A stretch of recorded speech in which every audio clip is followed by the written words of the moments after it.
The interstellar conclave hall had not been built. It had been endured. For over 14,000 cycles, it had watched civilizations rise, conquer, collapse, and vanish without a trace. Its walls were not metal, but compressed obsidian matter blacker than vacuum curving upward into a ceiling no species had ever fully mapped. Gravity folded subtly inward, making those who stood at its center feel smaller than they truly were. 49 thrones formed a perfect ring. Each throne was custom grown for its occupant. Some floated, some crawled, some breathed liquid atmospheres contained by shimmering fields. Every seat was filled. Today, the conclave did not gather for diplomacy. It gathered for judgment. At the center platform stood 3 humans. They had no throne. The accused ambassador Elias Ward stood with his hands calmly folded behind his back. His hair had gone fully silver decades ago, not from age alone, but from standing in rooms where a single wrong word could erase an entire species. He wore a plain dark suit, no medals, no symbols because symbols invited comparison. Beside him stood Fleet Commander Arya Lynn, spine straight, eyes sharp, breathing controlled. She had commanded 12 deep space fleets and had never fired first. Outside the station, her flagship waited under strict emission silence. The third human did not belong here. Captain Roman Hale had arrived unannounced, emerging from a jump corridor the conclave's sensors hadn't even known existed. His uniform was worn, his boots scuffed. His posture carried neither respect nor defiance, only certainty. He did not look like someone awaiting a verdict. He looked like someone who already knew the outcome. A sound rippled through the chamber, mandibles grinding against crystal. High Adjudicator's Horkath, sovereign voice of the Jaru Dominion, rose from his throne. His insectoid frame towered, chitin reflecting fractured light. Compound eyes locking onto the humans. Humanity stands accused, he said. His voice layered with harmonic overtones of unauthorized expansion, territorial violation, and unprovoked destruction of sovereign military assets. The chamber vibrated softly. You will answer. Ward stepped forward without hesitation. We request clarification, he said evenly. Which incidents form the basis of these charges? A stellar projection ignited above the platform. Red markers bloomed across the map. 17 systems, Horkath replied. Colonized within protected regions. No petition, no negotiation. Ward nodded once. Expected. Then another throne shifted violently. The accusation, a massive reptilian figure rose, armored scales flaring. Warlord Grothvek of the Viral Imperium. 300 of my warriors vanished. Groth snarled. A strike cruiser erased near the Kepler expanse. No debris, no survivors. Only human jump signatures. The chamber fell silent. This was no colonial dispute. Ward met the gaze unflinching. Earth conducted no military operations in that sector.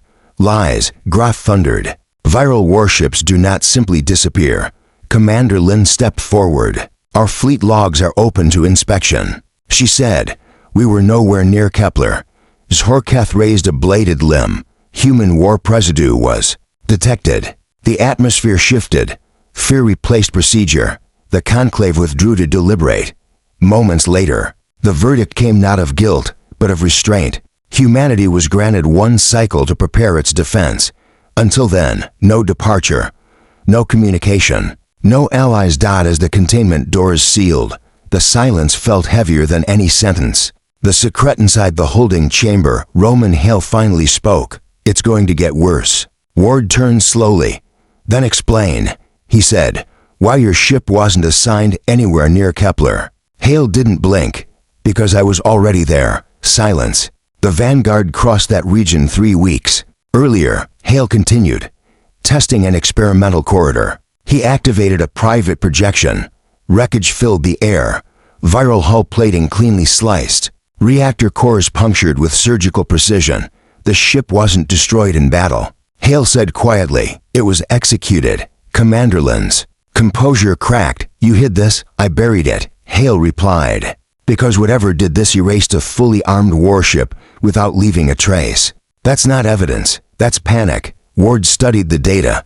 Can it withstand scrutiny? Hale nodded. Every bit. Ward straightened. Then we tell them the truth. The Revelationth Conclave reconvened at full strength. Ward spoke first. Humanity submits evidence obtained under unconventional circumstances. Permission was granted. Hale activated the projection. Telemetry flooded the chamber coordinates, timestamps, energy signatures embedded directly into the wreckage data. 21 days ago, Hale said, we located the remains of a viral strike cruiser. The energy readings expanded. Murmurs spread. These signatures, Hale continued, do not match any weapon cataloged by this assembly. Their output exceeds known limits by an order of magnitude. Accusations erupted. Hale didn't react. All source data is unfiltered. Verify it. Silence returned thin, brittle. Finally, a voice asked if this is accurate. What fired that weapon? Hale answered simply, we don't know. No ship, no debris. Only empty space. Fear replaced anger. To rotations later. The verdict arrived. The data was authentic. The charges against humanity no longer mattered. The truth beneath Stonia Joint Reconnaissance Task Force was approved reluctantly. 3 ships, 3 species. They returned to the debris field. 40 hours later, the Salati vessel detected something impossible. A dead planet. No atmosphere, no life, yet energy pulsed beneath its crust.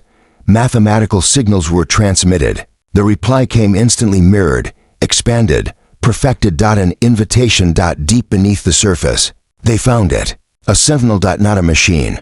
A concept given form. It spoke through structured mathematics, imprinting meaning directly into awareness. It did not know its creators.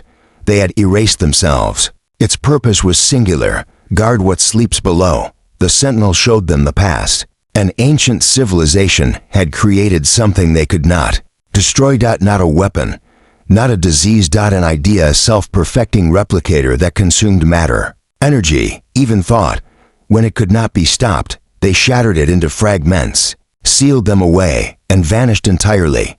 The viral cruiser had crossed a boundary. The sentinel had acted. The verdict revelation was broadcast to the entire galaxy. Fear unlike any before spread. The tribunal against humanity was dismissed. In its place came responsibility. Ward stood once more before the conclave. We can deny this, he said calmly, or we can face it together. Isolation meant extinction. Cooperation meant survival. The vote passed. For the first time in history, the galaxy stood united not by conquest, but by fear of what slept beneath the stars.